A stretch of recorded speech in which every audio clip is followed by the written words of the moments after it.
Tenemos aquí ya a la doctora Yelixa Moreno Córdoba, la cual está invitada por nosotros. Ella, tengo el honor de haber sido compañero de estudio de ella en la universidad. Una excelente profesional, una excelente abogada, fue una excelente estudiante. Yelixa, con la bienvenida, la firma Perea Vélez Camerano te da la bienvenida. Te damos ante todo el agradecimiento por dedicarnos tu tiempo, sacar este espacio para enseñarnos a nosotros.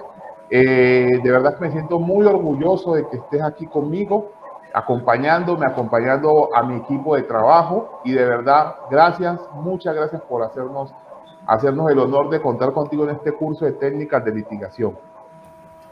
Buenas tardes a todos, gracias compañero y colega Faruk por esta efusiva bienvenida. Muy buenas tardes a ustedes.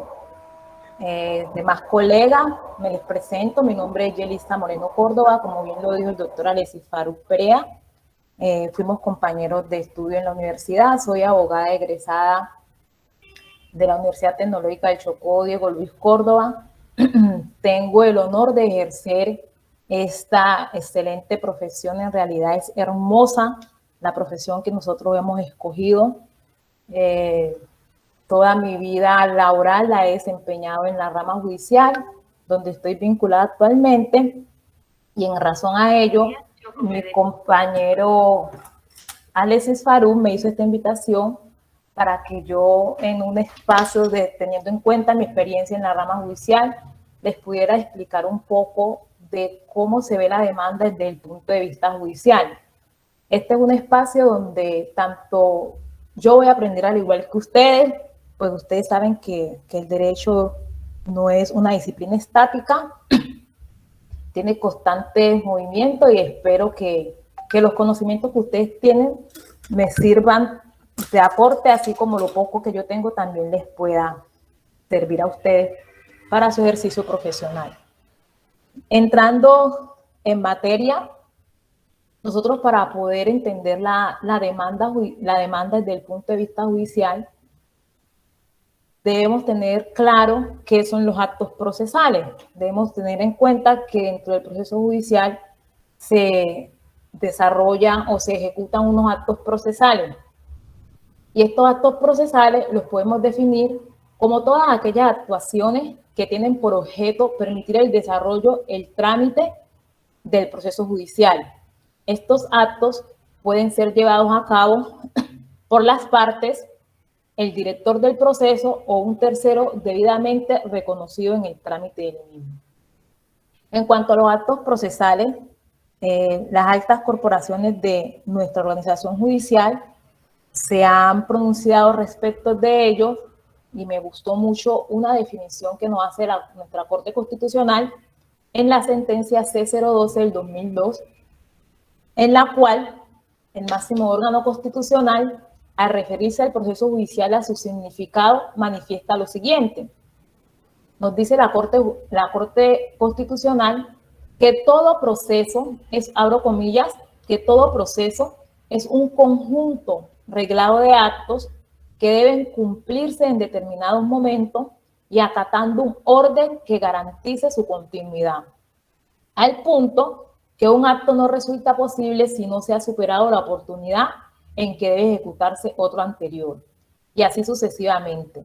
Pero una vez clausurada cada etapa, se sigue inexorablemente la siguiente, aunque se haya omitido las actividades señaladas para esa ocasión. Desde este punto de vista, el proceso es un sistema de ordenación de tiempo dentro del cual los diferentes sujetos procesales deben cumplir las actividades requeridas por la ley, las cuales constituyen actos preparatorios para la resolución de las pretensiones de las partes a través de la sentencia. Extrayendo un poco el sentido de este criterio que es acogido por la Corte Constitucional, nos queda claro que esos actos procesales son esos actos preparatorios que van a llevar al juez a decidir las pretensiones de las partes. En la parte demandante sabemos que se llama pretensión, y en la parte demandada las conocemos como excepciones. Aclarado eso, nosotros también podemos observar que la legislación colombiana hace como una distinción de cuáles son esos actos procesales. Nuestro Código de Procedimiento Civil, en su libro segundo, enunciaba como actos procesales, entre otros, los siguientes: la demanda, su contestación, las excepciones previas, la audiencia de conciliación, sanamiento, decisión, excepciones previas y fijación del litigio. Hoy, el Código General del Proceso, normatividad que derogó el Código de Procedimiento Civil, en su libro segundo, también nos señala unos actos procesales citándonos la demanda, la contestación y las excepciones. De estos actos procesales, el que hoy nos tiene aquí reunidos y que nos interesa es el acto procesal que nosotros conocemos como la demanda. La demanda, podríamos decir, sin menospreciar los otros, que se constituye en el acto procesal primordial, porque con ella a ella la podemos considerar como esa llave que da apertura a ese universo jurídico que nosotros conocemos como proceso judicial. Es decir, sin demanda no hay proceso judicial y por lo tanto sin demanda no se podrán desarrollar los demás actos procesales. Por eso la importancia de esta. Y este acto procesal consiste en la petición formal que nosotros como administrados o ciudadanos le presentamos a los jueces, distinto de la especialidad penal, porque yo ya me imagino que ustedes habrán tenido un especialista en penal que les habrá explicado la diferencia que hay entre demanda y denuncia. Cuando vamos a hablar de demanda es porque nosotros vamos a reclamar el reconocimiento de un derecho. Y esa demanda únicamente la presentamos ante las jurisdicciones civiles, laborales, de familia, administrativas. Y cuando vamos a poner en conocimiento un delito, eso es denuncia y se hace en la jurisdicción, exclusivamente en la jurisdicción penal. Entonces, para que tengamos, yo sé que ustedes ya tienen eso claro. Entonces, como les venía diciendo, es la petición formal que le hacemos ante los jueces, es distinto a la especialidad penal, para que diriman el conflicto que le sometemos a su consideración. Esta demanda, por regla general, nosotros la presentamos mediante un escrito dirigido al juez, pero también existen eventos donde la demanda puede hacerse de manera verbal. Les cito unos ejemplos, por lo menos en la acción de tutela. Nosotros vemos que el artículo 14 del decreto 2591 de 1991 establece que en casos de urgencia o cuando el solicitante no sepa escribir o sea un menor de edad, la acción podrá ser ejercida de manera verbal. También encontramos en la jurisdicción ordinaria laboral, en el Código Procesal del Trabajo, expresamente en el artículo 70, autoriza que en los negocios de única instancia no se requiere demanda escrita y que esta puede ser presentada de manera verbal. Ya en tema de civil y de familia podemos citar el artículo 391 del Código General del inciso tercero del Código General del Proceso, en el que nos establece que en el trámite de proceso verbal sumario, la demanda también puede presentarse de manera verbal ante el secretario, caso en el cual se debe extender un acta que debe ir firmada por este y el demandante.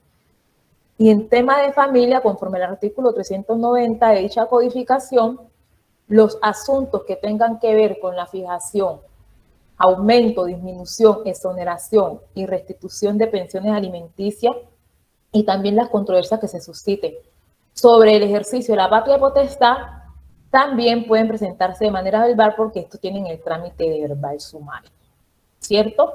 Entonces, ya aclarado en cuanto a su forma, ya podemos entrar a ver que esta demanda, la demanda como acto procesal, tiene unos requisitos de presentación, digamos unos requisitos de aceptación para que el juez pueda proceder con el trámite del proceso. Eso es lo que nosotros conocemos como requisitos formales. Esos requisitos formales de la demanda, para la mayoría de las jurisdicciones, está consagrado en el artículo 82 del Código General del Proceso. Para la jurisdicción contenciosa administrativa, que es en la cual yo me voy a centrar por ser mi especialidad, además de existir unos requisitos formales, la demanda tiene unos requisitos previos. Los requisitos previos los encontramos establecidos en el artículo 161 del Código de Procedimiento Administrativo y de lo contencioso administrativo. Y los requisitos formales, ya los que deben ir contenidos en el cuerpo de la demanda, los encontramos en el artículo 162 y 166. Cuando hablamos de requisitos previos, son los requisitos que se deben agotar antes de yo acudir con mi demanda a la jurisdicción. En la jurisdicción contenciosa administrativa, esos requisitos son, por ejemplo, ustedes también ya los deben conocer, el agotamiento de la conciliación prejudicial, que este se exige exclusivamente en lo que tiene que ver cuando se están reclamando pretensiones de nulidad y restablecimiento del derecho contractual y reparación directa. Claro que hay unas excepciones, que este requisito es facultativo cuando nos encontramos frente a pretensiones de carácter laboral, cuando nos encontramos frente al medio de control de repetición, la acción de repetición, o cuando nos encontramos también que el demandante sea una entidad pública. Y también será facultativo cuando se solicite medida cautelar o se presente un proceso ejecutivo, excepto de los procesos ejecutivos regulados en la Ley 1551 del 2012, que son los relativos a los procesos ejecutivos que nosotros incoamos o presentamos contra los entes, los municipios. Otro requisito previo en el tema de lo contencioso administrativo, nosotros podemos resaltar el agotamiento de los recursos en sede administrativa, o sea, los recursos que proceden contra los actos administrativos. Esto era lo que anteriormente se llamaba vía gubernativa, hoy lo conocemos como agotamiento de recursos. En la acción de cumplimiento, que es una acción también propia de la jurisdicción contenciosa, se exige un requisito previo como es el de la prueba de la renuencia. Asemejémoslo un poco a un agotamiento de la vía gubernativa, que este consiste en que antes de yo acudir a la jurisdicción, les debo solicitar a la autoridad o al particular que ejerce funciones públicas el cumplimiento de la ley o acto administrativo que yo considero incumplido.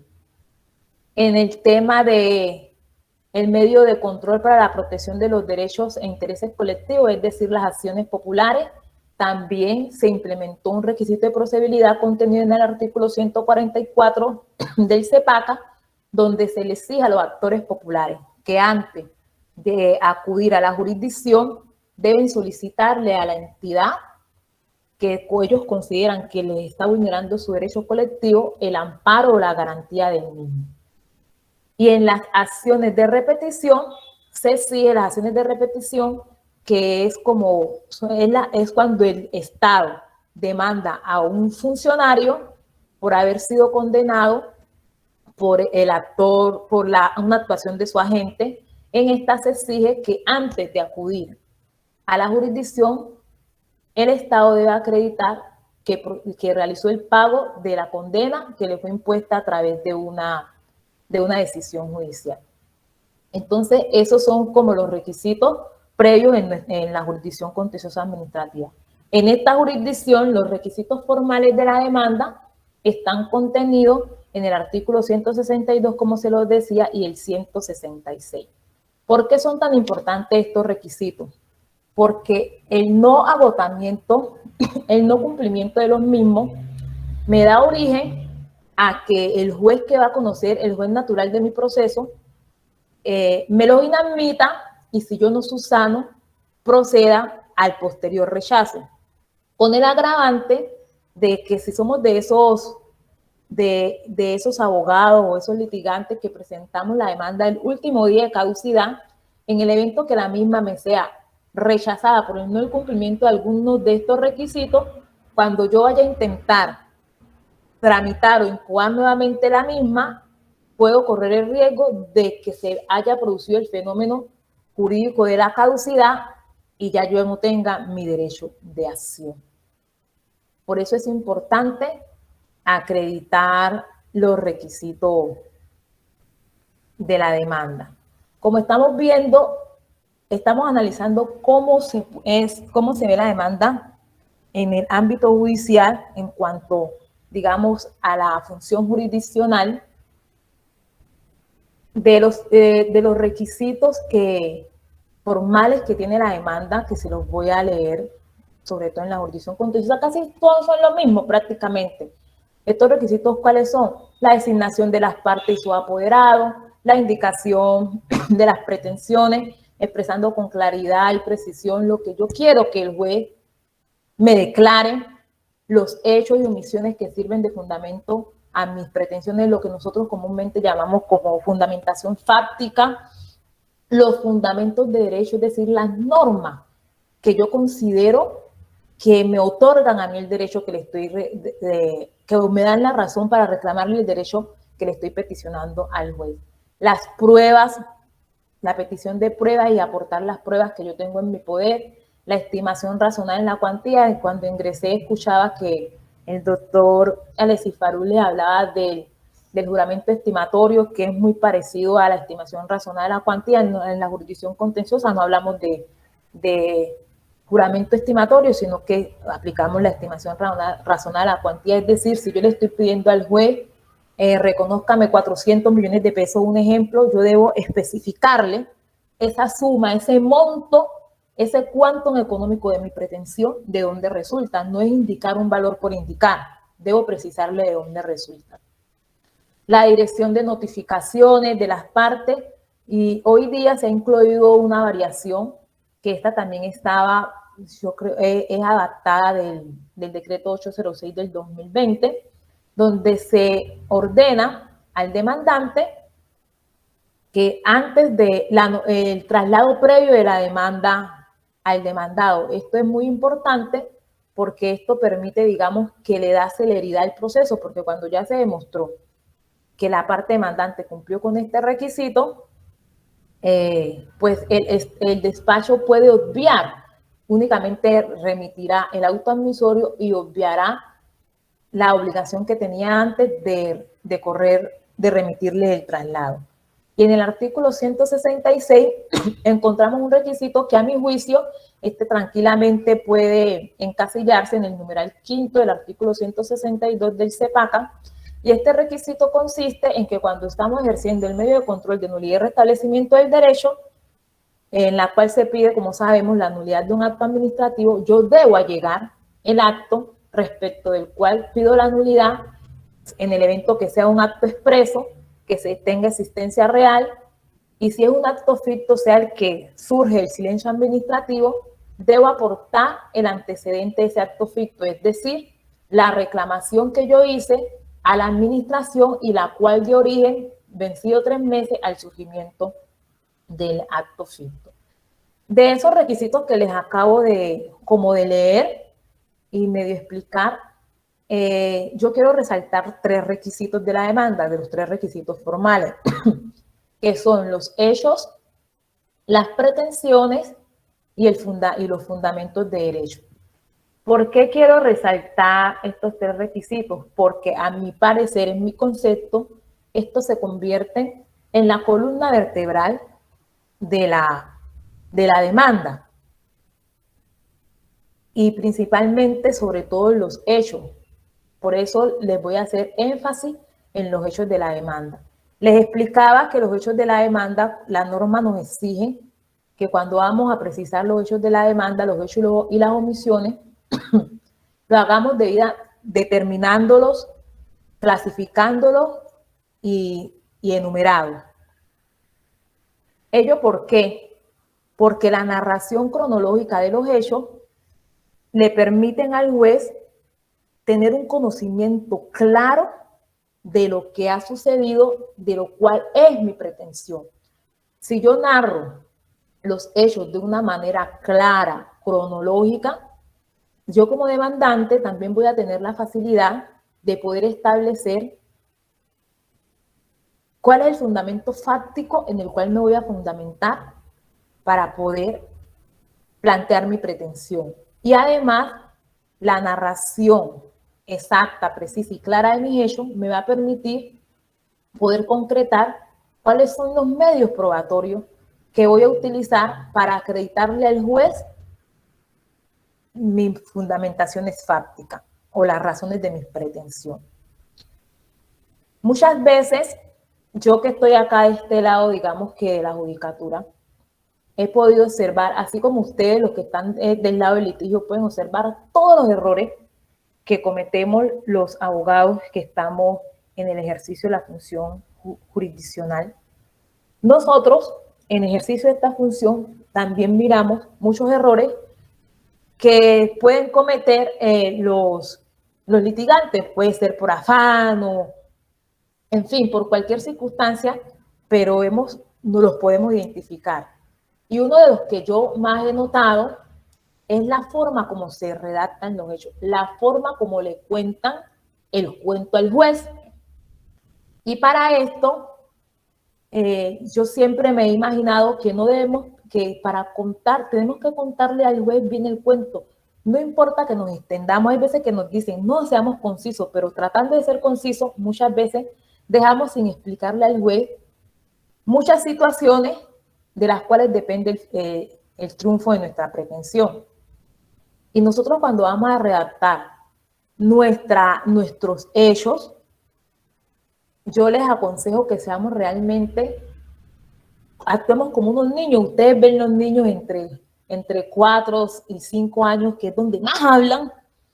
A veces uno se cansa de tanto escucharlos hablar, porque todo es por qué y preguntan, pero cuando usted a ellos les hace una pregunta o ellos quieren contarle algo, miren que a ellos ellos no omiten nada, cuentan las cosas tal cual como es, así se hagan extenso. Yo les voy a contar una anécdota que tuve con una sobrina que me sirvió mucho para analizar cómo debía ser uno el planteamiento de los hechos de su demanda. Cierto día por mi casa hubo una pelea barrial de 2 familiares. Uno de ellos se llamaba Pepe y el otro se llamaba José. Pepe estaba escuchando música y digamos que Pepe era una persona conflictiva. Estaba escuchando música en su casa y llegó José y no le gustó que Pepe escuchara música. José era una persona muy amable, muy asequible, pues todo el mundo lo tenía como una persona que se sabía comportar, a diferencia de lo que podía pasar con Pepe. Mi sobrina en ese entonces tendría como unos 5 años, recuerdo. Cuando en ese momento vemos que se formó, digamos que la riña familiar, y todos salimos a defender a José. Cuando llegó la policía, no, es que Pepe le pegó a José, todos decíamos lo mismo, Pepe le pegó a José. Y me dice mi sobrina, no tía, eso no fue así. Y me cuenta ella, Pepe desde la mañana estaba escuchando música. José llegó y le apagó el equipo. Pepe prendió nuevamente el equipo, José volvió y se lo apagó, y José le dijo, ¿por qué me apagas el equipo? Y llegó Pepe y lo golpeó. Perdón, llegó José y lo golpeó. Por eso Pepe, cuando José lo golpeó, le devolvió. Cuando la niña me dijo así, yo le dije, entonces, mami, ¿qué pasó? Me dice ella, tía, pues José que tuvo la culpa.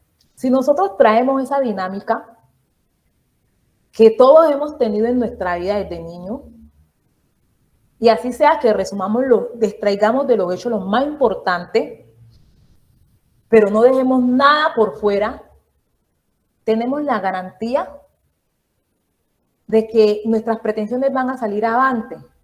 Porque yo planteando bien, de una manera clara mis hechos, podré establecer cuál es el derecho que se me está violando. Y teniendo eso establecido, podré formular cuáles son mis pretensiones que le debo elevar al juez. Y ya establecida o identificada mis pretensiones, también podré analizar cuáles son las normas que me reconocen eso que le estoy solicitando al juez. Y asimismo podré determinar, como les decía, el medio de prueba con el cual yo voy a acreditar mi fundamento o mis razones de hecho. Es algo muy sencillo que uno lo ve, pero no todos los abogados tenemos la facilidad de hacer eso, porque hay muchos que cogen y en los hechos empiezan a redactar un poco de normas que en sentencias tal se dijo, que la Convención Americana dice esto en su artículo tal, y empiezan a redactar en el contenido fáctico el contenido normativo. Y entonces eso a veces nos, digamos que mezclamos, hacemos una mezcla en la demanda que distrae al funcionario judicial al que le toca analizar o estudiar la demanda que le estoy sometiendo a consideración. Si bien muchos de estos errores llevaban a que el funcionario judicial nos inadmitiera la demanda y a un posible rechazo si nosotros no la subsanábamos, se ha visto a través del desarrollo jurisprudencial que esa dinámica donde el juez apenas se limitaba a ver si se habían incluido los acápites y se cumplían los requisitos que establecían la norma de manera taxativa. Bueno, estas son mis pretensiones, digamos, estos son mis hechos, estas son las partes a las que voy a demandar, estos son mis fundamentos de derecho, estas son mis pruebas, estas son la dirección de notificación. Si uno anteriormente, en épocas de atrás, si uno cogía la demanda y la iba a revisar y veía que no estaba el acápite de, un ejemplo, normas violadas y concepto de la violación, automáticamente el juzgado, ¿qué hacía? Profería un auto inadmisorio diciéndome que yo no había indicado el acápite de normas violadas y concepto de la violación, y si por cualquier circunstancia la parte no se enteraba de ello y no subsanaba, la demanda era rechazada. Con el agravante que ya les había dicho que si fue presentada el último día de caducidad, en el evento que yo fuera a intentar incoarla nuevamente, ya se hubiese podido presentar este fenómeno jurídico. La jurisprudencia varió esto, ya le dice al juez, señor juez, la función suya es garantizar el acceso a la administración de justicia. Y este derecho no implica únicamente permitirme a mí, como administrado, presentar una demanda, sino que la misma se tramite y mi petición sea resuelta, bien sea de manera favorable o desfavorable, pero que yo tenga un pronunciamiento de la administración. Ese es el deber ser de la jurisdicción. Y eso es lo que compone y abarca todo lo que nosotros conocemos como el derecho de acceso a la administración de justicia. Por eso, hoy día, vía jurisprudencial, aunque ya está recogido normativamente en algunas codificaciones nuestras, al juez se le ha impuesto el deber de hacer una interpretación integral de la demanda. ¿Y cuál es esa interpretación de la demanda, integral de la demanda? No es uno coger, como hacíamos en tiempo atrás o se siente tiempo atrás, un lapicito e ir mirando el escrito de demanda e ir chuleando los títulos que le colocaban, sino que le imponen al juez el deber de leerla, de analizarla, de mirar qué quiere la parte. Un ejemplo, yo les decía, hay personas que en los hechos acostumbran a incluir apreciaciones normativas. Esa apreciación normativa que se está haciendo en el acápite de hecho es lo que nosotros hacemos en el acápite que denominamos fundamentos de derecho o normas violadas y concepto de la violación. Quiere ello decir que si yo en mi cuerpo de la demanda no saqué en un capítulo aparte el de fundamentos de derecho, pero en los hechos estoy haciendo un análisis normativo, el juez no me debe inadmitir la demanda porque en el cuerpo de la misma, si bien yo no lo identifiqué con un título, yo hago el análisis normativo del cual derivo la vulneración de mi derecho que estoy reclamando. Esta interpretación integral también ¿a qué nos lleva? A que, por ejemplo, si yo estoy reclamando una sustitución pensional y estoy demandando a la UGPP, porque la UGPP en mi calidad de compañera permanente no me reconoció mi calidad de compañera permanente y por tanto no me reconoció el porcentaje que me correspondía a esa sustitución pensional y solamente le reconoció, un ejemplo, a la cónyuge supérstite del causante. Y yo presento mi demanda y únicamente la dirijo contra la UGPP, el juez se avisora que mi solicitud va, en el evento de salir avante, va a afectar o a tener incidencia en los derechos de otra persona que no fue citada al proceso, que yo no la demandé, el juez puede integrar el contradictorio o conformar el litisconsorte necesario, que muchas cosas anteriormente no lo hacían bajo el principio de la jurisdicción rogada, que si la parte no me lo pidió, no se lo concedo. Por lo menos en nuestra jurisdicción anteriormente también, ¿qué hacían? Si la parte se había equivocado en la escogencia de la acción, hoy se denomina medio de control, supongamos que estaba pidiendo a través de nulidad y restablecimiento del derecho, por decirlo así, el reconocimiento de los perjuicios causados en virtud de los daños que les fueron originados por una acción de la administración, que sabemos que el medio de control o la acción sería la de reparación directa, a través de la cual se reclaman los daños que nos causa el Estado por su acción o su omisión, porque con la nulidad y restablecimiento del derecho apenas vamos a reclamar los daños que se nos causan en virtud de un acto administrativo.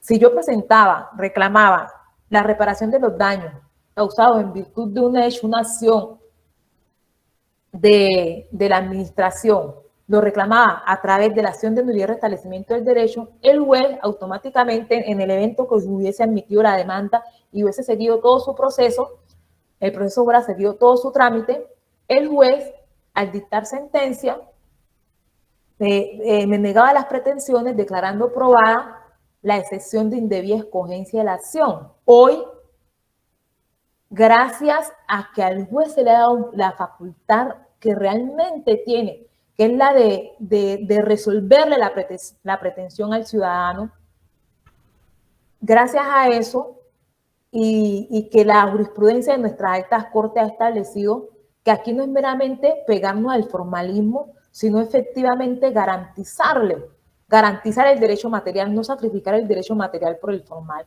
garantizarle el derecho material de acceso a la administración de justicia a todos los administrados. Hoy día en nuestra jurisdicción le permiten al juez, si la parte se equivocó en la escogencia de la acción, adecuar el trámite, que eso es un gran avance. No quiere decir que nosotros como litigantes le vayamos a dejar toda la carga al juez de que nos enderece la demanda. Nosotros tenemos que hacer el esfuerzo y ese es nuestro trabajo, no esfuerzo, es nuestro trabajo, es nuestro deber hacer las cosas bien. Pero estamos viendo ya que en sede judicial lo importante es mirar la demanda como como yo les decía, como ese motor que empuja el derecho que tiene la parte que la presenta. Porque rechazársela, inadmitírsela o rechazársela de plano implicaría negarle un derecho fundamental a un administrado como es el derecho de la administración de justicia.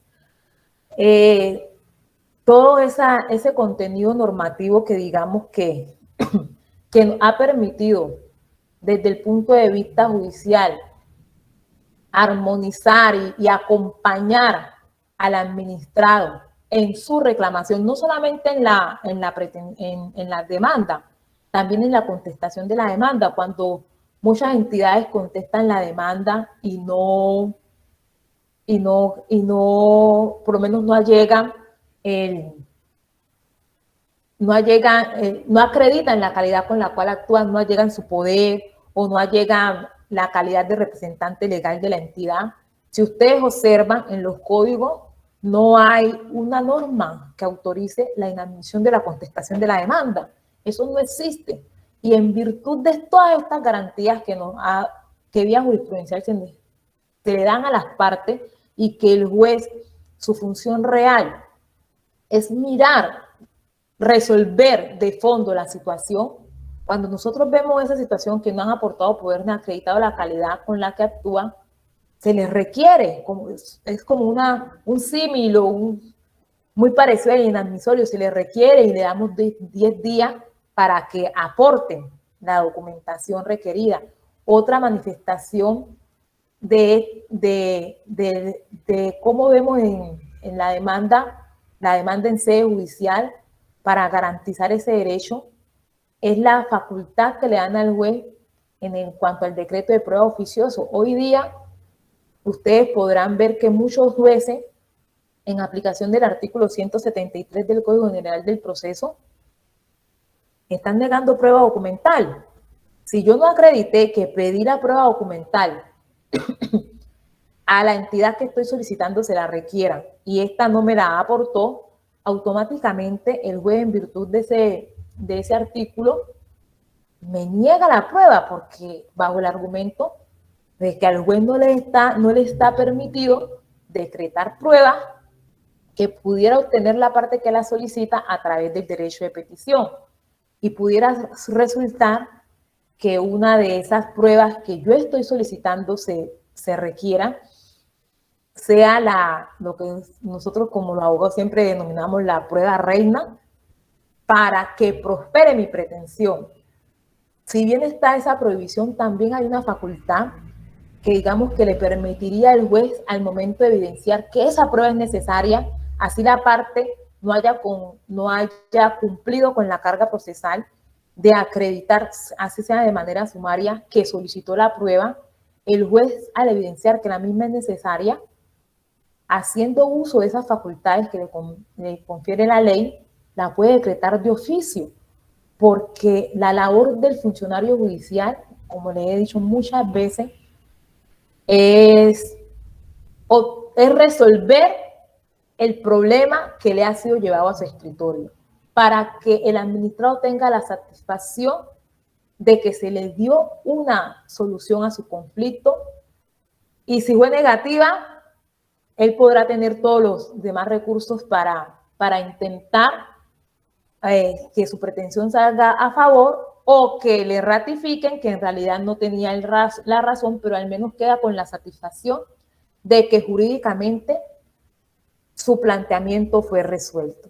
Les voy a citar algunos artículos que nos traen la inclusión de estas garantías en cuanto al tema de la facultad que tiene el juez, que hay en sede judicial, por lo menos de adecuar la demanda. Nosotros la podemos encontrar en el artículo 171 del CEPACA, en la cual se autoriza al juez expresamente a adecuar la demanda cuando el demandante haya escogido una vía procesal inadecuada, impidiendo con esto que se nieguen las pretensiones de la demanda, como se les decía, y bajo el argumento de declarar prueba una excepción de indebida escogencia en medio de control.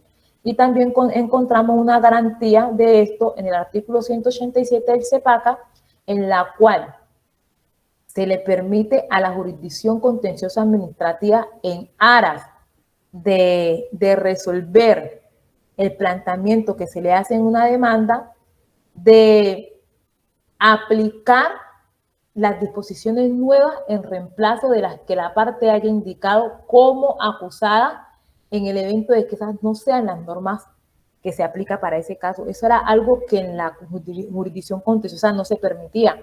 Por un ejemplo, les digo, yo soy funcionaria pública y hubo una mora en el pago de mi cesantía. Y esa mora en el pago de mi cesantía me implica un reconocimiento de la sanción moratoria. La sanción moratoria por el no pago oportuno de cesantía en mi calidad de servidor público. Y yo, para reclamar esa sanción moratoria, en lugar de invocar la ley 244 de 1995, invoco la 50 del 90, que es la que se aplica a trabajadores del sector privado. Tiempo atrás me negarían la demanda, negarían mis pretensiones, bajo el argumento que la normatividad que yo invoqué como acusada no me era aplicable. Pero ahora, con esta modificación, con esta garantía que nos trae el artículo 187 del CEPACA, el juez está en la obligación de aplicar la norma que corresponde conforme a mi caso. En mi concepto, este es un gran avance porque en realidad, desde el punto de vista judicial, tenemos que ver la demanda no con la intención de rechazarla, sino con la intención de resolver el cuestionamiento, la problemática que nos presenta el ciudadano para nuestra consideración. Ese es el tema que quería compartirles hoy. Espero que haya sido de su agrado. Yelisa, muchas gracias, de verdad, me encantó tu exposición. Quiero hacerte una pregunta que, como te digo, como nuestro curso de técnicas de litigación es, ¿qué quieren ver los jueces en una demanda? ¿Qué es lo que quieren que los litigantes le mostremos? ¿Qué es aquello que como que dicen, le capta la atención? Bueno, desde mi punto de vista, yo desde mi experiencia, les voy a decir que es qué abogados nos deslumbran, me deslumbran. Que yo digo, wow, aquellos abogados que sin extenderse, hay muchos que colocan, conocí una demanda de 184 hechos, que me pareció una exageración. Yo decía, ¿y esto quién se lo va a leer? ¿Y este señor en qué momento hizo esto? Y entonces a veces por demostrar que sabemos mucho, nos extendemos en la escritura, sin dejar lo importante por fuera. Debemos hacer una narración de nuestros hechos clara. Por ejemplo, voy a iniciar con el ejemplo de la sanción moratoria. La sanción moratoria, para que usted tenga derecho a ella, ¿qué dice? Que a usted le haya solicitado el reconocimiento de su cesantía y que las cesantías no le hayan sido pagadas dentro de los 65 días hábiles siguientes al reconocimiento. Nosotros ya sabemos, por ejemplo, que el Consejo de Estado tiene una regla conforme a la ley, que nosotros presentamos la reclamación, la administración tiene 15 días para expedir el acto de reconocimiento, hay 10 días dependiendo si el acto de reconocimiento fue proferido antes de la entrada de vigencia del CEPACA, que fue en julio del 2012. Si fue antes de julio de 2012, el término de ejecutoria es 5 días. Y si fue después de julio del 2012, el término de ejecutoria es 10 días. El término de ejecutoria y que se haya pagado dentro de los 45 días siguientes a quedar ejecutoria del acto de reconocimiento. Entonces, muchos abogados, prácticamente, así como yo se lo expliqué, serían 3 hechos. Yo presenté reclamación tal fecha, ¿cierto?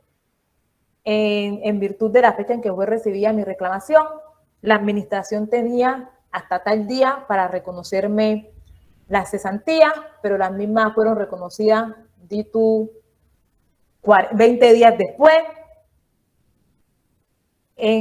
conforme a la fecha en que debió haber sido reconocida mi cesantía, la resolución de reconocimiento debió quedar ejecutoria tal día, y a partir del día siguiente a esa ejecutoria, la administración tenía 45 días para pagarme, los cuales vencían tal fecha, pero como un ejemplo, hoy es 25, vencían el 25 de marzo de 2022.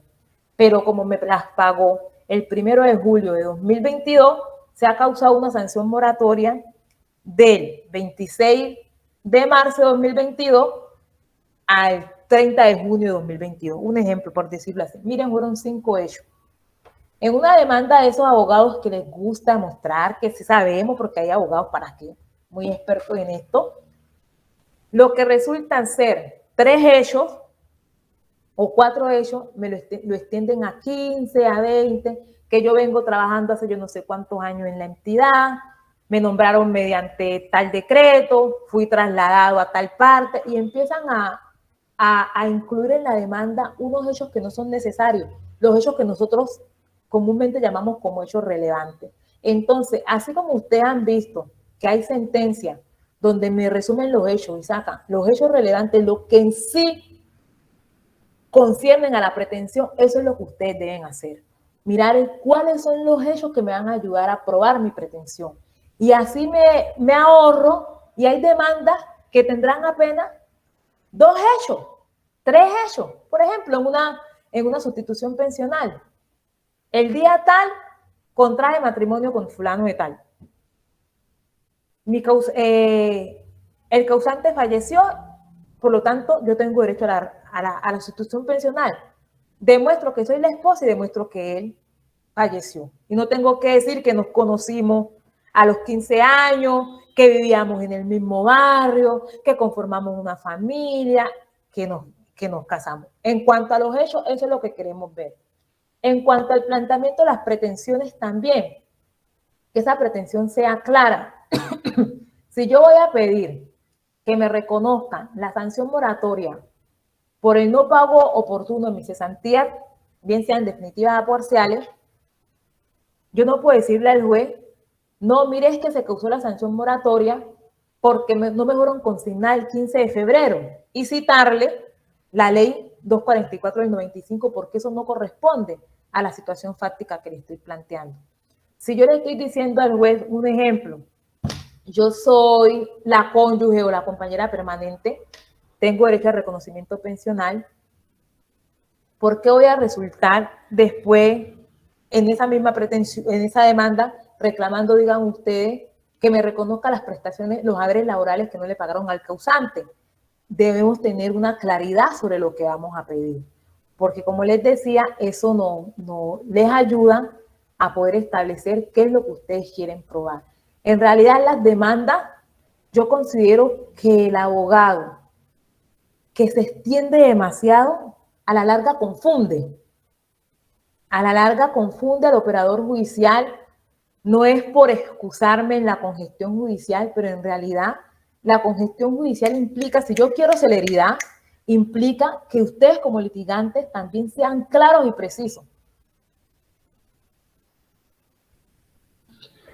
Yelisa, pero entonces te quería hacer una pregunta. Cuando nosotros hablamos, hay un tema que se dice mucho de que el juez conoce el derecho. Y cuando nosotros, por ejemplo, yo que demando en materia económica ante la jurisdicción de los contenciosos administrativos, muchas veces uno encuentra la necesidad, por ejemplo, de explicar temas porque uno sabe que, por ejemplo, cuando uno habla, vamos a colocar una demanda que haya presentado yo en materia administrativa, porque ocurrió un cartel empresarial en el mercado de la minería de piedra en Villavicencio. El juez competente en ese caso, dado que la Superintendencia de Industria y Comercio tiene una intendencia regional en el Meta, es el juez administrativo. Pero yo sé que el juez administrativo, por la propia naturaleza del derecho administrativo, pues habrá muchas áreas, áreas de las cuales no tengan un amplio conocimiento. En esos casos, por ejemplo, ¿tú crees que al juez le conviene, por ejemplo, que yo le explique, señor juez, es que un cartel es esto o aquello?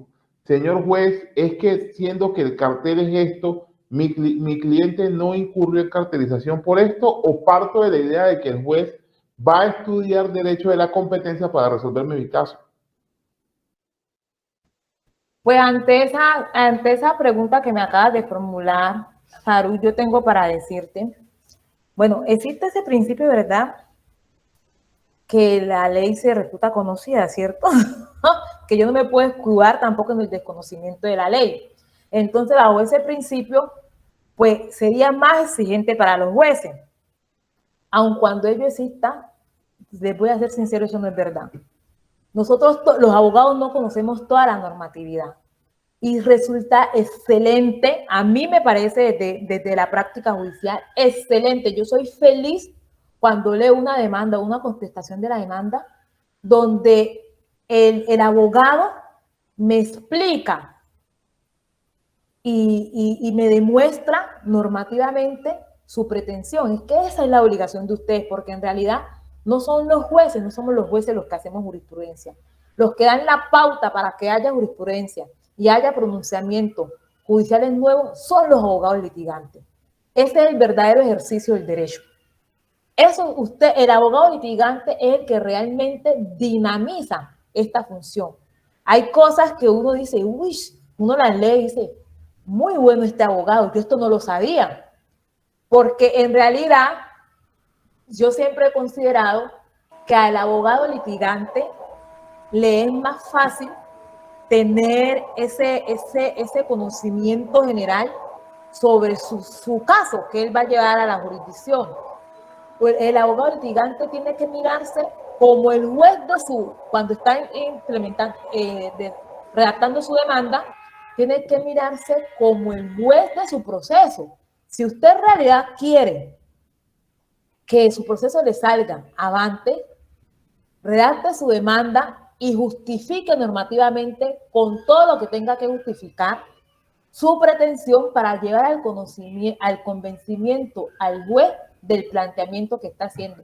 Eso no resulta irrespetuoso para el juez. No creo que en Colombia exista un funcionario judicial que se enoje porque un litigante haga una exposición tan magistral de su caso. A mí me parece excelente. Una pregunta para José Tadeo, Andrés, Paola, Juan Camilo o Arturo. ¿Alguno de ustedes quiere preguntarle algo a la doctora Yelisa? Bueno, de todas maneras, muchas gracias por esa explicación y por este formidable y bastante provechosa conferencia. Me queda una inquietud. Hablaba usted sobre la simplicidad que se debe establecer en la formulación de la demanda, la presentación de la demanda. Yo particularmente soy de las personas que me gusta explicar la fundamentación que hago, las pretensiones que hago, y no la hago en una hoja o dos hojas. La hago, ¿sí? Normalmente durante toda mi trayectoria litigiosa, 25 años que llevo, ¿sí? La hago por la forma como me la enseñaron, explicando bien cada aspecto. Frente a la simplicidad que usted denota y que dice que realmente no tienen tiempo los jueces por la cantidad de demandas que tienen, ¿sí? ¿Sería eso entonces contradictorio frente a una persona que presenta una demanda justificando cada una de las partes, teniendo en cuenta que si bien el juez debe conocer, y por eso está ahí metido, por eso está dentro de la rama, se supone que debe conocer todo, ¿sí? ¿Cómo podría uno tener, por ejemplo, ¿sí? Adquirir el convencimiento, digamos así, poder llegar a que le favorezca a uno el caso, ¿sí? Que pueda uno llegar al convencimiento del caso cuando el juez de pronto, por la extensión, no lo va a leer? Me agrada mucho su pregunta y con esto sí quiero aclararle, no es simplicidad en cuanto ustedes no puedan redactar, ustedes lo pueden hacer. La simplicidad que yo me refería era a no incluir cosas que no sean importantes para el proceso. Lo que usted habla de explicar, que es lo que va relacionado, digamos, tiene una relación con lo que decía el doctor Alexis Farú en cuanto a que si se podía explicar al juez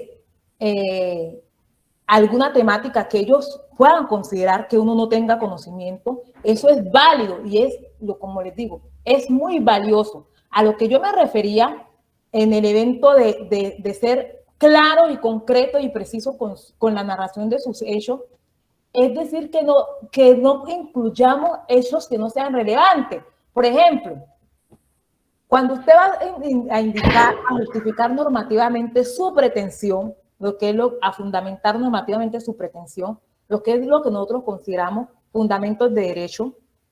Les coloco un ejemplo. No conozco el doctor José Tadeo Sánchez cómo hace la redacción de sus demandas, pero he conocido algunos colegas que al redactar la misma, si van a citar un ejemplo, muchos jueces también caen en ese error.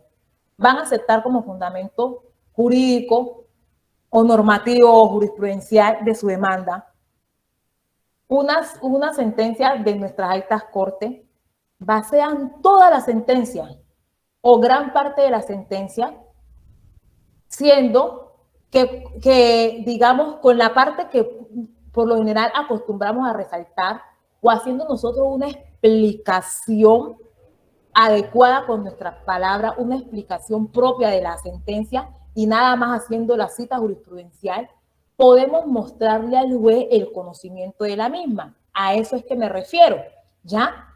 No hacer relatos tan extensos que pueden, en realidad les digo, eso distrae al juez en la lectura.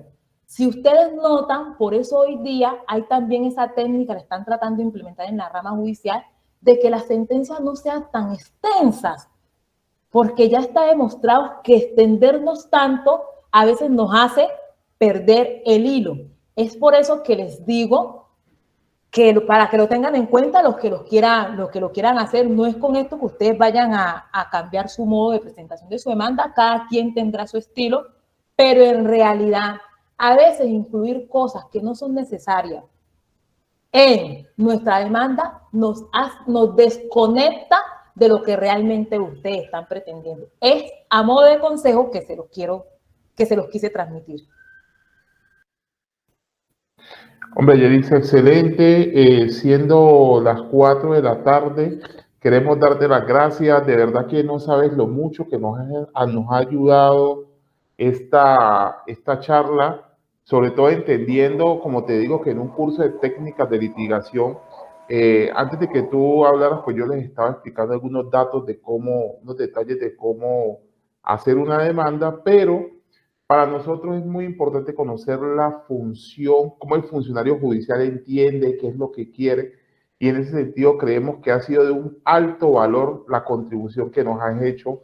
Así que en nombre de la firma Perea Vélez Camerano queremos darte las gracias por este aporte académico y decirte simplemente nuestro reconocimiento y nuestro respeto por este aporte que nos has dado. Muchas gracias. Creo que si antes eras buena, ahora me doy cuenta que eres muchísimo mejor. Ay, gracias, compañero, por esas palabras. Y no, gracias a ustedes por permitirme compartir este espacio con ustedes. Es mi primera vez. Y espero que les haya aportado algo y crean los colegas que aquí estamos para servir. Muchas gracias. Feliz resto de día para ustedes. Bueno, muchas gracias. Muchas gracias. Muchas gracias, doctora. Gracias. Muy agradable la charla. Chao. Bueno, y a todos, como siempre, muchas gracias. Nos vemos, si Dios lo permite, en 8 días. Un fuerte abrazo. Que tengan buen fin de semana. Hasta luego. Hasta luego. Gracias, Hasta luego. Feliz fin de semana.